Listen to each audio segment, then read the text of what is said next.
Hello friends, मैं हूं doctor प्रीति ठाकुर। आपका स्वागत है मेरे यूट्यूब चैनल में। आज हम बात करेंगे वीक 18 के बारे में। ऑलरेडी हमने 1 to 17 वीक के बारे में डिस्कशन कर लिया है। तो आज हम जानेंगे कि वीक 18 में बेबी में क्या क्या बदलाव होते हैं, मदर में क्या क्या चेंजेस होते हैं। तो सबसे पहले बात करते हैं कि बेबी में क्या क्या चेंजेस होते हैं। तो वीक 18 में बेबी की जो साइज़ है वो 5 to 6 इंच जितनी हो जाती है। मतलब कि जो कुकुम्बर आता है छोटा सा, उसकी जितनी साइज़ होती है लगभग उतनी साइज़ का बेबी अभी हो जाता है। और उसकी जो नर्व्स है वो मैच्योर होना स्टार्ट हो जाती है।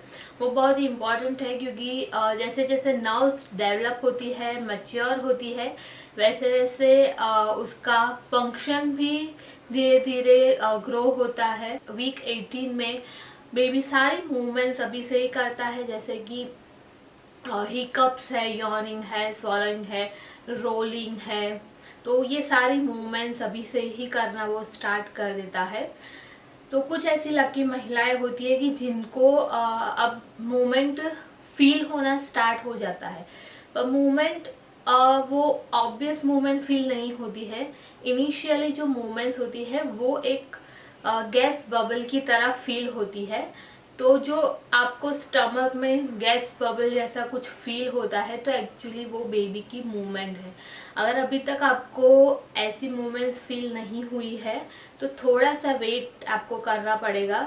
1 या 2 हफ्ते बाद हो सकता है आपको मूवमेंट फील हो। जैसे हमने वीक 16 में देखा था कि बेबी की हियरिंग सेंस है वो डेवलप हो जाती है, बेबी अभी सुन सकता है और जो बाकी की सेंसेस होती है वो भी डेवलप होना स्टार्ट हो जाता है। अगर आपकी ट्विन प्रेगनेंसी है तो ये वीक में दोनों फीटस की मेम्ब्रेन अलग अलग सेपरेट डेवलप होना स्टार्ट हो जाता है। तो अभी हम बात करते हैं मदर में कि मदर में क्या क्या चेंजेस होते हैं। तो ऑब्वियसली आपका ये 5th मंथ है तो बेली का एरिया बढ़ता है, आपका वेट भी गेन होता है और उसके साथ साथ ये जो हमारा पेल्विक का एरिया होता है वो भी थोड़ा थोड़ा ब्रॉड होना स्टार्ट हो जाता है। तो कई महिलाओं को ये टाइम पीरियड में बैक पेन या एसआई जॉइंट पेन भी होना स्टार्ट हो जाता है। तो बैक पेन के लिए मैंने अलग से एक सेपरेट वीडियो बनाया हुआ है, तो वो आप देख सकते हो। उसके अलावा हम बात करें तो सोने में भी कभी कभी डिस्कम्फर्ट जैसा महसूस होता है। वियर्ड ड्रीम्स भी आते हैं तो उसकी वजह से भी हमारी स्लीप डिस्टर्ब होती है। तो उसके लिए हम कर सकते हैं कि रिलैक्सेशन कर सकते हैं, हम मेडिटेशन कर सकते हैं पूरे दिन में। एक्सरसाइज भी अगर आप कर रहे हो तो उससे भी आपका स्ट्रेस रिलीव हो जाता है।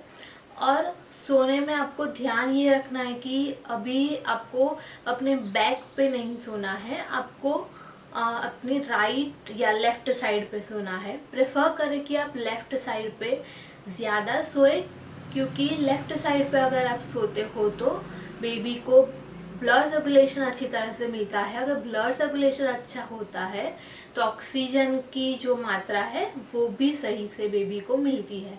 तो बेड पे आपको हार्डली 2 या 3 मिनट से ज़्यादा नहीं सोना है।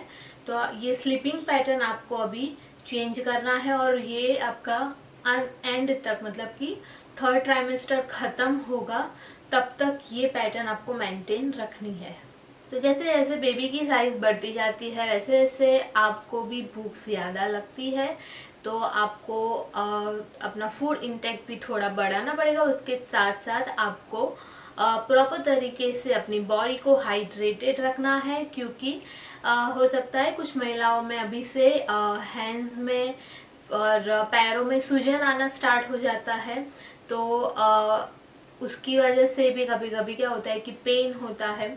और अच्छी तरह से अगर हम अपनी बॉडी को हाइड्रेटेड नहीं रखते हैं तो कभी कभी काफ मसल में भी पेन होता है, लेग क्रैम्प्स भी होता है। तो अगर आपको ऐसा होता है तो आप थोड़ी एक्सरसाइज कर सकते हो, जैसे कि एंकल पंप एक्सरसाइजेज है, रिस्ट पंप एक्सरसाइजेज है, और थोड़ी लाइट एक्सरसाइजेज आप कर सकते हो।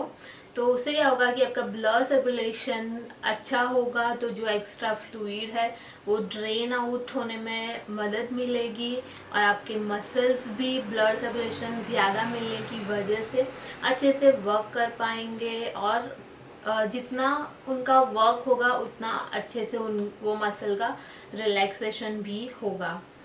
बात करते हैं कि आपको और कौन कौन से टेस्ट करवाने हैं, तो मोस्टली 20th वीक तक आपको एनाटॉमी स्कैन करा लेना चाहिए। ये आपका वीक 18 चल रहा है, तो आप अभी मतलब 2-3 हफ्ते में आपको एनाटॉमी स्कैन करवाना है।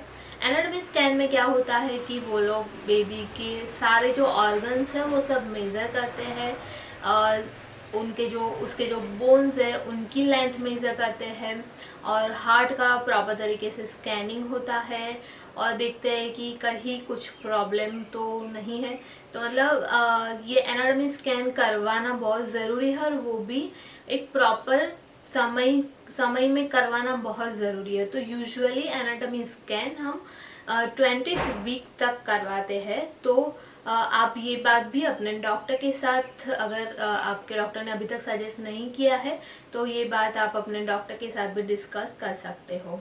तो अगर आपको मेरा ये वीडियो अच्छा लगा हो तो प्लीज़ उसे लाइक करें, शेयर करें और अगर आपने अभी तक मेरी चैनल को सब्सक्राइब नहीं किया है तो मेरी चैनल को सब्सक्राइब ज़रूर करें। Thank you.